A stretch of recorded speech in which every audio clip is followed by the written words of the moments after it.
Hey Shannon. So I'll walk you through like step by step how I do this. Just took the bread out of a Ziploc bag that then I put a tea towel over top when I proof it in the proofing basket so that it comes out and it doesn't get a bunch of moisture on top, also so that the bag doesn't stick to the bread. So that I just took it straight out of the fridge. I don't let it rest at all. Warm up, flip it over. Now, it has a bunch of flour on it, so I have this like horsehair brush, or you can use any vegetable brush. You just clear off any large amounts of flour that are on top, because that's going to give you a different depth. I should probably just use rice flour, but I don't have any, so yeah, quarantine.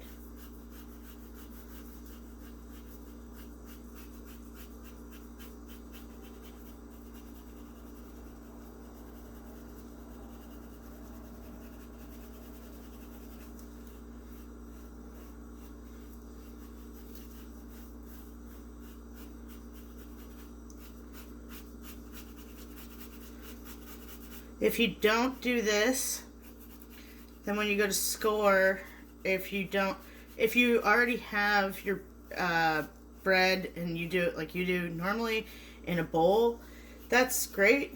You'll just want to put some flour on top so that your scoring pops.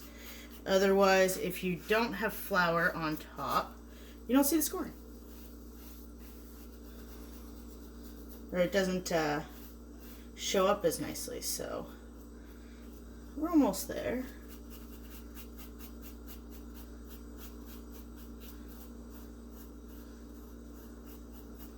So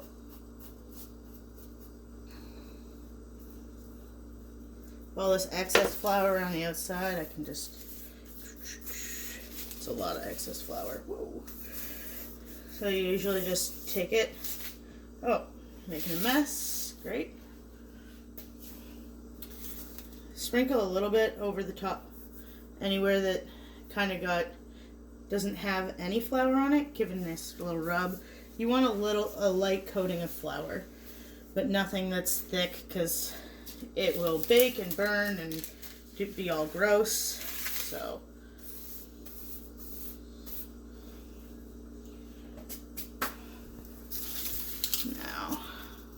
now we get to the fun part. So you can do it a few different ways. You can take a string and mark quadrants. I just kind of eyeball it. I can see the lines and the creases from my Banneton bag here that come across and come across. So even because I'm doing it in fifths, you kind of just want to picture how that might go, something like that. So then you're going to start light scores going half a centimeter deep.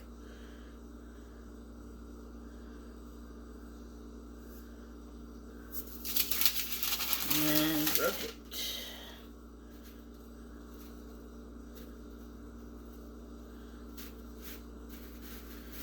You want to do any detail work before you do your deep scoring, because your deep scoring is going to make the whole gluten network on your bread kind of just come apart, right? So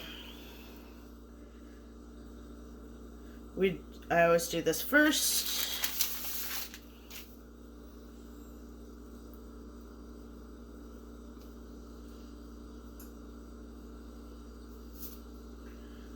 And the last one here. Oh, there's a bubble there. If you watch it deflate. Now, deep scores. Deep score.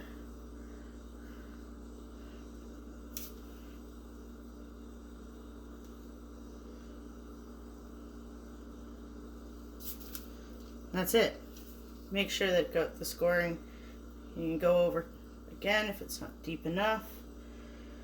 Let me really get it in there so that it can give you a nice oven spring.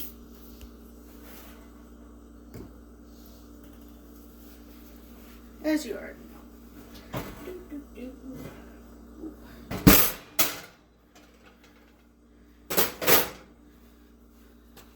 Then, yeah, it's ready for the oven. You want to take any excess flour, just kind of dust it off. Clean up the counter later.